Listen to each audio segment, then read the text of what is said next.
तो नमस्कार, मैं पुष्पेंद्र आप सभी का स्वागत करता हूं आपके अपने YouTube चैनल पीएन क्लासेस पर। आज हम पढ़ेंगे पटवारी परीक्षा 2023। सिर्फ सेकंडों में मैथ सॉल्व करेंगे। सभी प्रश्न यहां से पूछे जा रहे हैं। देर न करते हुए चलते हैं प्रश्नों की ओर और देखते हैं प्रश्नों को। प्रश्न दिया गया है इस क्लास का पहला क्या दिया गया है, 4 अंकों की वह कौन सी बड़ी से बड़ी संख्या है जो एक पूर्ण वर्ग है। तो आपको निकालने हैं क्या 4 अंकों की बड़ी से बड़ी संख्या निकालनी है कि एक पूर्ण वर्ग होनी चाहिए। तो आपको देखना कैसे है कि चेक कैसे करेंगे कि 9999 एक पूर्ण वर्ग तो होती नहीं है। तो आपको ये देखना है कि पूर्ण वर्ग क्या होता है। 9801 जो है आपका 9801 एक पूर्ण वर्ग संख्या होती है जो कि कहाँ कितने का स्क्वायर होता है।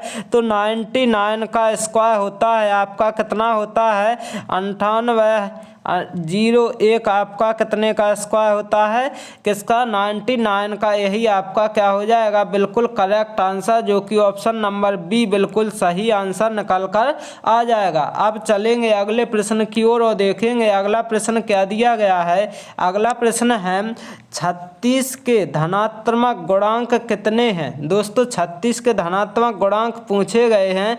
आपको क्या करना है 36 के धनात्मक गुणनखंड निकालना है, गुणांक निकालना है। तो आपको क्या करना है, इनको क्या करेंगे काटेंगे। तो क्या करेंगे 2 से जब काटा जाएगा तो कितने बार 18 बार कटेगा। इसके बाद 2 से काटेंगे तो 9 बार और इसके बाद क्या है 3 त्रिका 9 और 3 से काटा जाएगा, 3 से काटेंगे तो 1 आएगा। अब आपको ये देखना है कि 2 कितनी बार है 2 बार है तो 2 की पावर 2 हो जाएगी। मल्टीप्लाई क्या है 3 कितनी बार है तो 2 बार है तो 3 की पावर 2 हो जाएगी। अब आपको ये देखना है कि क्या धनात्मक गुणांक निकालने हैं। तो आपकी क्या शॉर्ट ट्रिक क्या है कि जो पावर दी गई है पावर में 1 ऐड करना है। तो 2 पावर 2 दी गई है तो 1 ऐड करेंगे तो कितना आ जाएगा 3।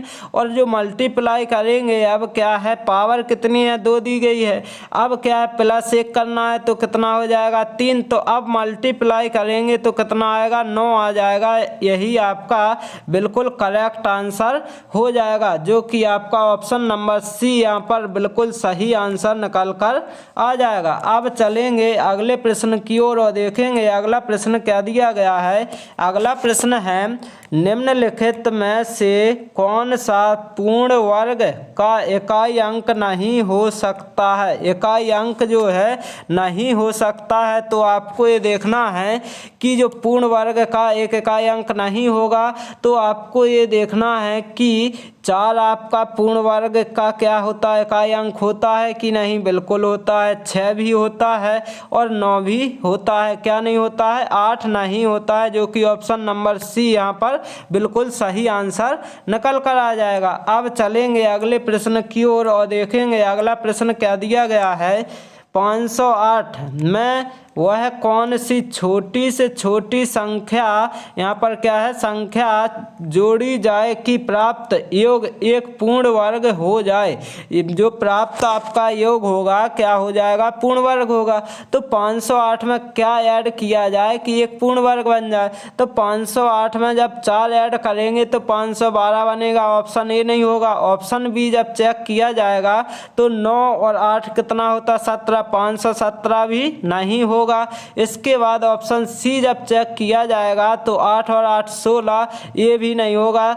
अब इसके बाद जब 21 को ऐड किया जाएगा तो कितना आ रहा है तो 529 आ रहा है। क्या है ये 529, जो कि एक क्या बन जाएगा पूर्ण वर्ग।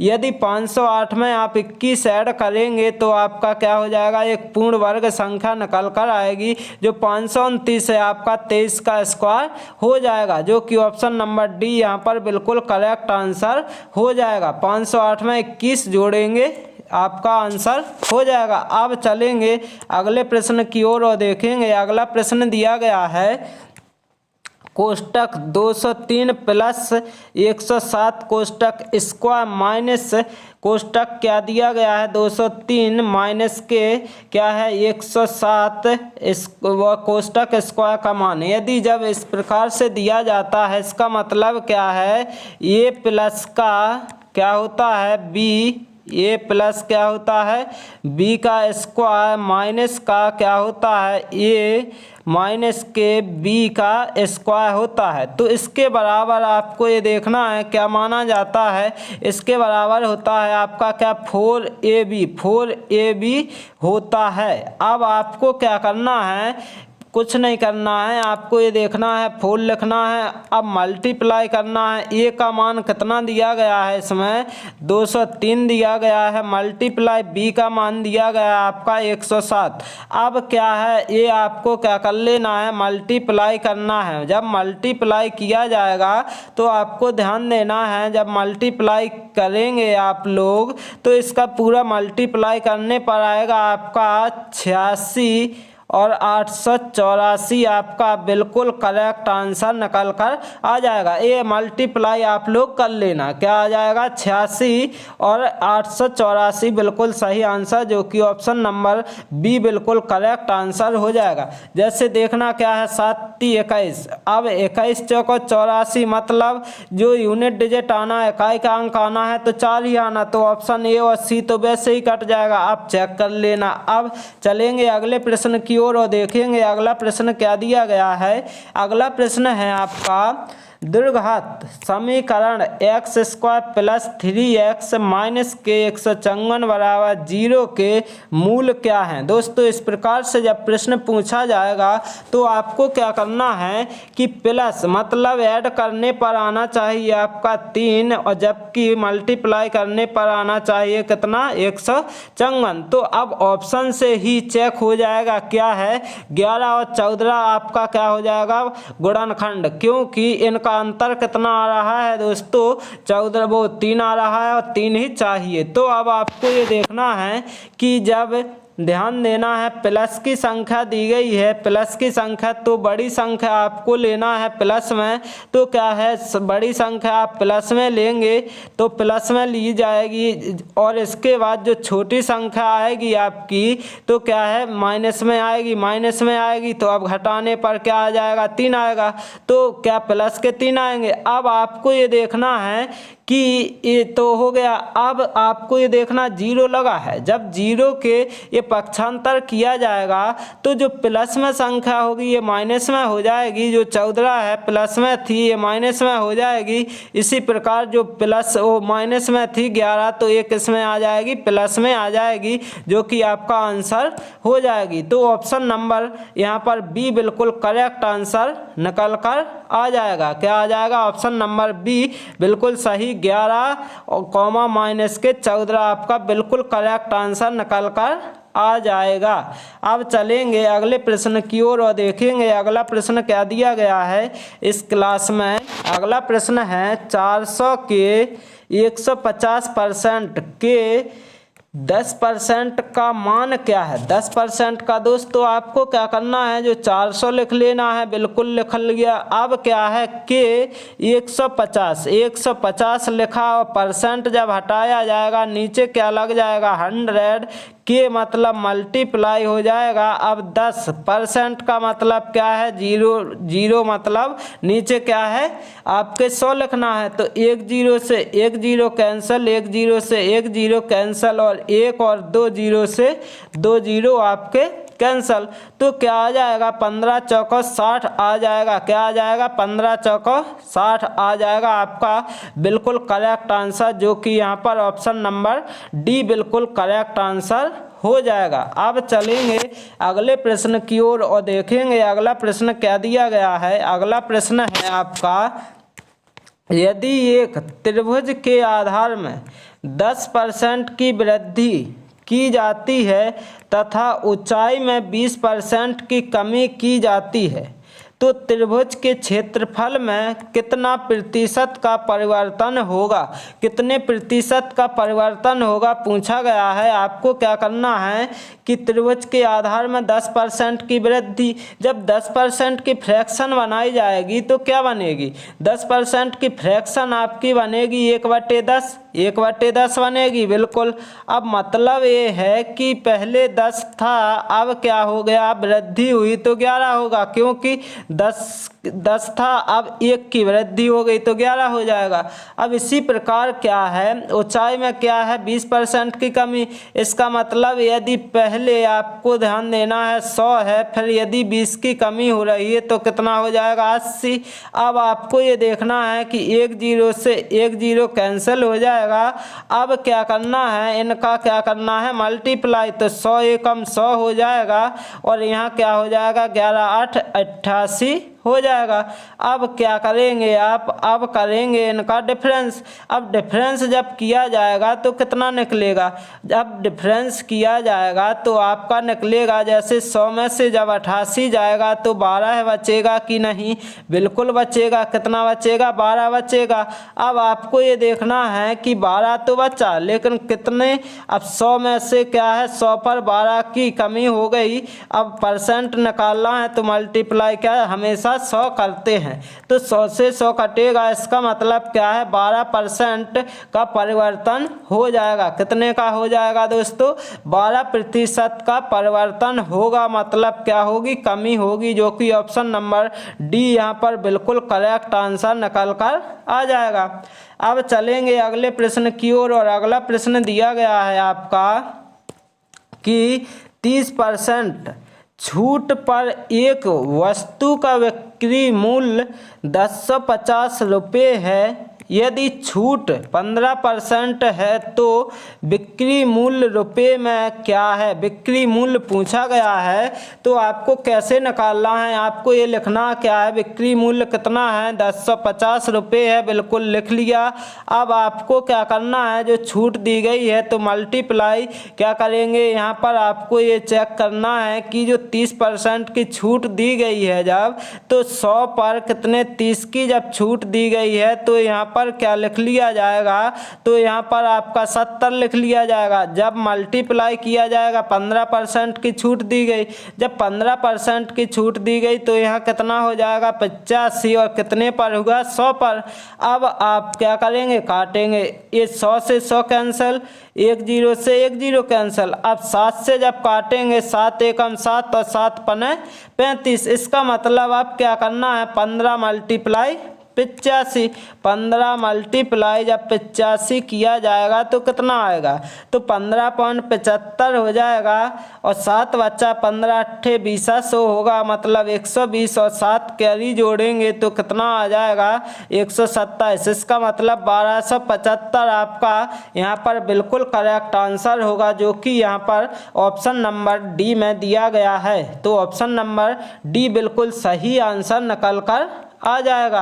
अब चलेंगे अगले प्रश्न की ओर, और अगला प्रश्न है आपका, अगला प्रश्न क्या दिया गया है, एक विक्रेता 60 रुपये में 12 केले खरीदता है और 32 रुपये में 5 केले बेचता है, उसे हुआ लाभ परसेंट में कितना होगा। लाभ परसेंट पूछा गया है। आपको ये देखना है कि इस प्रकार से जब भी प्रश्न पूछा जाएगा दोस्तों, इसकी शॉर्ट ट्रिक क्या है, रुपए हमेशा आपको ऊपर लिखना है, क्या है रुपए हमेशा आपको ऊपर लिखना है, और जो वस्तुएं हैं तो कहाँ लिखना है, नीचे। तो 60 रुपये हैं तो ऊपर और वस्तु लिख दी नीचे। अब क्या करना है, और 32 रुपये दिए गए तो 32 रुपये लिखेंगे।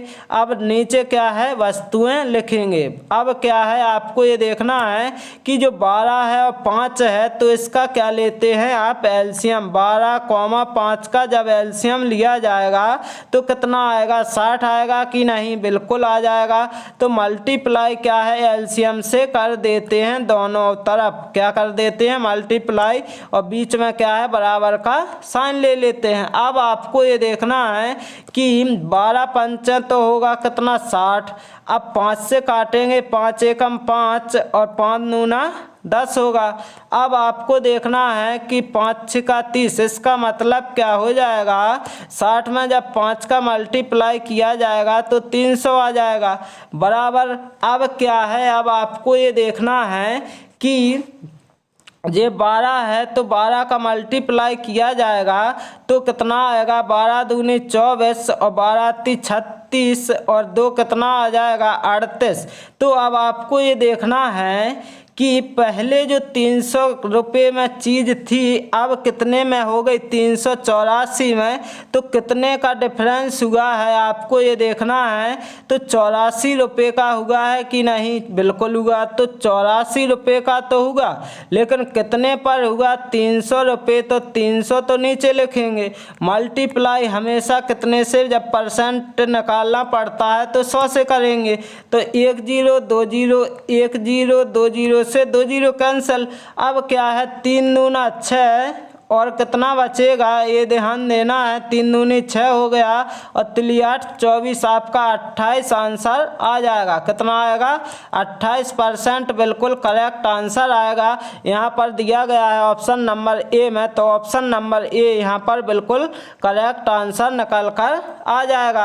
अब चलेंगे अगले प्रश्न की ओर और देखेंगे अगला प्रश्न क्या दिया गया है। अगला प्रश्न देखने से पहले यदि आप सभी को ये क्लास अच्छी लग रही हो तो इस चैनल को लाइक शेयर एंड सब्सक्राइब करना ना भूलें। देखते हैं प्रश्न क्या दिया गया है।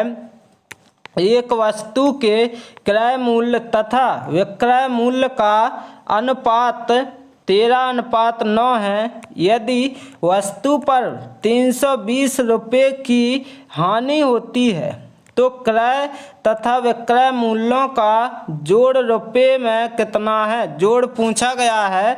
तो आपको क्या है इस प्रकार के प्रश्न में बिल्कुल शॉर्ट ट्रिक क्या लगानी है कि जो 13:9 दिया गया है, बिल्कुल दिया गया है। यदि वस्तु पर क्या हानि हो रही है, हानि का मतलब क्या है 13 की वस्तु खरीदी है 9 में बेची तो हानि कितने की हो रही 4 रुपये की हो रही, बिल्कुल हो रही। तो इन दोनों का क्या निकालेंगे, डिफरेंस निकाला जाएगा तो 4 आएगा। और अब आपको ये देखना है, पहले लिख लेते हैं क्या है 13 रेशियो कितना दिया गया 9 दिया गया। अब इनका जब डिफरेंस निकाला है तो 4 बचा 4 आएगा। अब 4 की वैल्यू कितनी दी गई है दोस्तों 320 दी गई है। जब 320 दी गई है 4 यूनिट की वैल्यू 320 दी गई है तो 1 यूनिट की वैल्यू कितनी होगी, तो 4 8 32 0, मतलब 1 यूनिट की वैल्यू आपकी हो जाएगी कितनी 80, बिल्कुल हो जाएगी 80 रुपये। अब पूछा क्या है इन दोनों का जोड़, जोड़ जब पूछा है तो क्या हो जाएगा 13 और 9 कितना होगा 13 और 9 हो जाएगा आपका 22। तो अब क्या हो जाएगा 1 यूनिट की वैल्यू जैसे 80 है तो 22 यूनिट की वैल्यू कितनी हो जाएगी, तो 22 × 80 कर देंगे, आपका आंसर आ जाएगा। तो कैसे करेंगे, जैसे अब देखना क्या है 80 दूना 160 होता है, 0 लिख देंगे जबकि 16 कैरी आ जाएगी। अब इसके बाद 80 दूनी कितना 160 होता है, जब 160 में 16 ऐड किया जाएगा तो 6 आएगा 6। अब क्या आ जाएगा यहाँ पर 7 आ जाएगा, यहाँ पर 1 मतलब कितना आएगा 1760, आपका बिल्कुल करेक्ट आंसर आ जाएगा। यहाँ पर ऑप्शन नंबर डी बिल्कुल सही आंसर निकल कर आ जाएगा। ऑप्शन नंबर डी यहाँ पर बिल्कुल करेक्ट आंसर हो जाएगा। अब चलेंगे अगले प्रश्न की ओर और देखेंगे अगला प्रश्न दिया गया है आपका। अगला प्रश्न क्या है, कोई धनराशि साधारण ब्याज पर 5 वर्षों में 1020 रुपये तथा 8 वर्षों में 1200 रुपये हो जाती है। मूलधन का मान है, मूलधन निकालना है दोस्तों।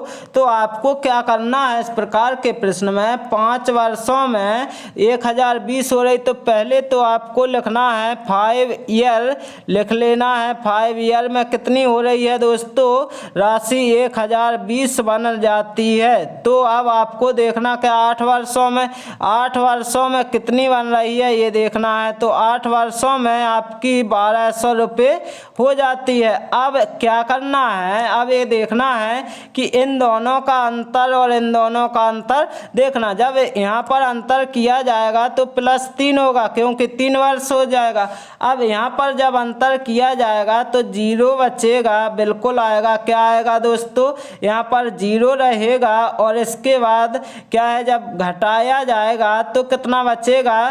तो जब 1200 में से 1020 को घटाया जाएगा तो बचेगा 180 बचेगा। कितना बचेगा, 180 बच जाएगा। जब 180 बचेगा तो 3 बराबर 180 बचा है जब, तो 1 यूनिट की वैल्यू निकालेंगे तो कितनी आएगी। 3 से ये काट देंगे तो 3 18 मतलब 60 आ जाएगा। एक वर्ष बराबर आपका आ जाएगा कितना, 60 रुपये आ जाएगा। अब निकालना क्या है, मूलधन। अब मूलधन जब निकालना है कि 1 वर्ष का ब्याज आया 60 रुपये, तो 5 वर्ष का ब्याज निकालेंगे, 5 वर्ष से निकालेंगे तो आंसर आएगा। 8 वर्ष से निकाला जाएगा तब भी आंसर आएगा। तो क्या है, जब 5 वर्ष से निकालेंगे तो यहाँ पर क्या है, 5 का मल्टीप्लाई किया जाएगा। तो अभी तो 1 वर्ष का 60 है तो 5 का निकालेंगे तो क्या आ जाएगा, 300 रुपये आ जाएगा। क्या हो जाएगा, ये ब्याज आ जाएगा, ब्याज आ जाएगा। जब 300 रुपये 5 वर्ष में ब्याज लगा है तो जो पूरी राशि थी कितनी थी, 1020। तो 1020 में से अब 300 घटा देंगे, आपका आंसर आ जाएगा।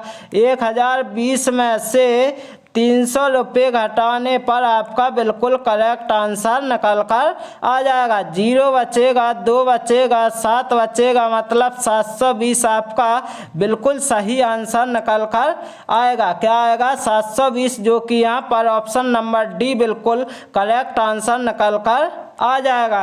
अब चलेंगे अगले प्रश्न की ओर और देखेंगे। अगला प्रश्न दिया गया है आपका, अगला प्रश्न है 222 और 250 के बीच की सभी सम संख्याओं का औसत है। औसत निकालना है आपको। तो क्या करना है, सबसे पहले कुछ नहीं है, सबसे पहले आपको इसमें ये देखना है कि जो संख्या पहले दी गई है और क्या है, जो संख्या पहले दी गई है और लास्ट में दी गई है आपको ऐड करना है। तो पहली संख्या जो दी गई है 222 है और लास्ट वाली संख्या कितनी है, 250 है। अब क्या है, जब एवरेज निकालना है डिवाइड कितने से कर देना है, 2 से, क्योंकि संख्या ही 2 है। अब आपको क्या करना है, ऐड करना है। तो ऐड करने पर क्या आएगा, 0 यानी 2 आएगा और यहाँ पर कितना आएगा, 7 आएगा और यहाँ पर 4 आएगा। अब 2 से डिवाइड किया जाएगा। जब 2 से डिवाइड किया जाएगा तो अब आपका आंसर आ जाएगा। 2 से डिवाइड करेंगे तो क्या आएगा, 2 दूना 4 हो जाएगा और 2 दूनी 4, 2 तिया 6 हो जाएगा, 2 छिक 12, मतलब कि 236। 236 आपका क्या हो जाएगा आंसर। यहाँ पर ऑप्शन नंबर सी बिल्कुल करेक्ट आंसर निकल कर आ जाएगा। अब चलेंगे अगले प्रश्न की ओर और अगला प्रश्न दिया गया है आपका। ऐसे प्रश्न दोस्तों आपके एग्जाम में पूछे जा रहे हैं। 2 संख्या 4 और 20 का तृतीय अनुपात क्या होगा। क्या होगा दोस्तों, तृतीय अनुपात जब निकालना है आपको क्या करना है, b² अपॉन में a लिखना है, आपका आंसर निकल कर आ जाएगा। इसका मतलब जो दूसरे नंबर पर संख्या दी गई है उसका स्क्वायर करना है। तो जब 20 का स्क्वायर करेंगे या 20 अलग अलग लिख दिए जाएंगे तो कोई दिक्कत नहीं है दोस्तों। तो 20 × 20 भी कर सकते हैं। तो ये 20 का स्क्वायर हो जाएगा। नीचे क्या है, ए का मान कितना 4 दिया गया, आप काट देंगे। जब काटेंगे तो 4 × 5 = 20 हो जाएगा बिल्कुल। और क्या है, 20 × 5 = 100 हो जाएगा। कितना, 100, जो कि आपका आंसर होगा। तो ऑप्शन नंबर सी यहाँ पर बिल्कुल करेक्ट आंसर हो जाएगा। 100 कितना निकल कर आएगा, 100 आपका तृतीय अनुपात निकल कर आ जाएगा। अब चलेंगे अगले प्रश्न की ओर और देखेंगे अगला प्रश्न क्या दिया गया है। अगला प्रश्न है A, B और C क्रमशः 12, 16 और 24 दिनों में अकेले काम कर सकते हैं। अगर वे एक साथ मिलकर काम करते हैं तो उस कार्य को कितने दिनों में पूरा कर सकते हैं। दोस्तों इस प्रकार से जब प्रश्न पूछा जाता है तो आपको क्या है, आपको लेना पड़ता है एलसीएम। ए बी और क्या सी, 3 दिए गए हैं तो ए बी सी का आपको क्या एलसीएम लेना है। तो आपको क्या करना है, पहले दिया कितना कितना गया है तो आपको ये देखना है। ए का मान 12 16 24, 12 16 24 जब दिया गया है तो 12 16 और 24। अब इनका जब आप एलसीएम लेंगे तो कितना आएगा, एलसीएम आएगा यहाँ पर कितना 48, जो कि 48 आपका टोटल वर्क आ जाएगा। तो आपको ये देखना है 12 का 48 है तो एक दिन में कितना करेगा, तो एक दिन में करेगा 12 चौको 48 मतलब 4 काम, और इसी प्रकार 16 तिया 48 एक दिन में 3 करेगा बी, और सी जो है 24 दूनी 48 तो एक दिन में कितने करेगा काम, 2 करेगा। अब पूछा क्या है, तीनों मिलकर, तीनों जब मिलकर करेंगे तो तीनों मिलकर 4 3 7 2 9 मतलब जितना निकल कर आया है यहाँ पर इनको क्या करना है, ऐड कर देना है। तो 4 3 7 2 9, तो अब टोटल जो कार्य था 48 में आपने कितने से डिवाइड कर दिया, 9 से, आपका आंसर निकल आया। 3 तिरका 9 हो जाएगा, 3 एकम 3 तिछंग 18 मतलब कि 16/3 आपका बिल्कुल सही आंसर आएगा। क्या आएगा, 16/3 यहाँ पर आपका बिल्कुल करेक्ट आंसर निकल कर आएगा, जो कि यहाँ पर ऑप्शन नंबर ए में दिया गया। ऑप्शन नंबर ए यहाँ पर क्या हो जाएगा, बिल्कुल करेक्ट आंसर निकल कर आ जाएगा। कितना, 16/3। अब चलेंगे अगले प्रश्न की ओर और देखेंगे अगला प्रश्न क्या दिया गया है। अगला प्रश्न है आपका, नीचे दिया गया ग्राफ पढ़िए तथा प्रश्न का उत्तर दीजिए। तो अब आपको कैसे करना है, तो प्रश्न का उत्तर पूछा क्या गया है, विद्यार्थी द्वारा प्राप्त किए गए औसत अंक क्या होंगे। औसत अंक पूछे गए हैं तो आपको क्या करना है, औसत अंक निकालने के लिए जो अंग्रेजी है, अंग्रेजी का नंबर, अंग्रेजी में नंबर कितने में आए हैं, तो अंग्रेजी में आपके नंबर आए हैं 55, क्योंकि 50 के ऊपर है तो 55 है। गणित में कितने हैं दोस्तों, तो पहले आपको ये देखना है कि गणित में है 90, क्योंकि 90 के बिल्कुल जस्ट एक सा सामने है। अब इसके बाद हिंदी में कितने हैं दोस्तों, 40 हैं। इसी प्रकार इतिहास में कितने हैं, 80 हैं, और विज्ञान में दोस्तों कितने हैं, 20 हैं। तो अब इनको क्या करना, ऐड कर देना। तो अंग्रेजी में दोस्तों कितने हैं, 50 हैं, तो यहाँ सॉल्व कर लेंगे। तो आपको क्या करना है कि अंग्रेजी में 50 हैं तो 50 लिखेंगे। अंग्रेजी में कितने हैं दोस्तों, 50 हैं, प्लस कितना करेंगे, गणित में कितने हैं, 90 हैं, 50 नहीं है दोस्तों। अंग्रेजी में कितने दिए गए हैं, अंग्रेजी में हैं आपके नंबर कितने, तो ध्यान देना है 55, कितने हैं, 55 नंबर। अब जबकि क्या है, अब प्लस किया जाएगा तो किसके, हिंदी में कितने हैं, 40 दिए गए हैं। अब इसी प्रकार आपको ये देखना है, हिंदी के बाद इतिहास में 80 हैं और विज्ञान में 20 हैं। इतिहास में 80 हैं और विज्ञान में कितने हैं, 20 हैं। अब क्या है, ऐड करना है, तो ऐड करेंगे तो 5 आएगा, और 8 2 10 और 4 कितना आएगा, 14 आएगा। 14 6 20 3 23 और 5 28, इसका मतलब 285 आपका टोटल नंबर आ जाएंगे। कितने, 285 आ जाएंगे। अब आपको ये देखना है कि 285 तो आ गए। अब आपको ये देखना संख्या कितनी है, 1 2 3 4 5। जब एवरेज निकालना है तो क्या है, जितनी संख्या उससे डिवाइड करेंगे। 5 से जब डिवाइड किया जाएगा कितना आएगा, 5 25 हो जाएगा, और कितना 3 बचा, 5 7 35, 57 आपका बिल्कुल करेक्ट आंसर निकल कर आ जाएगा। औसत अंक कितने आएंगे दोस्तों, 57, जो कि ऑप्शन नंबर ए यहाँ पर बिल्कुल सही आंसर हो जाएगा।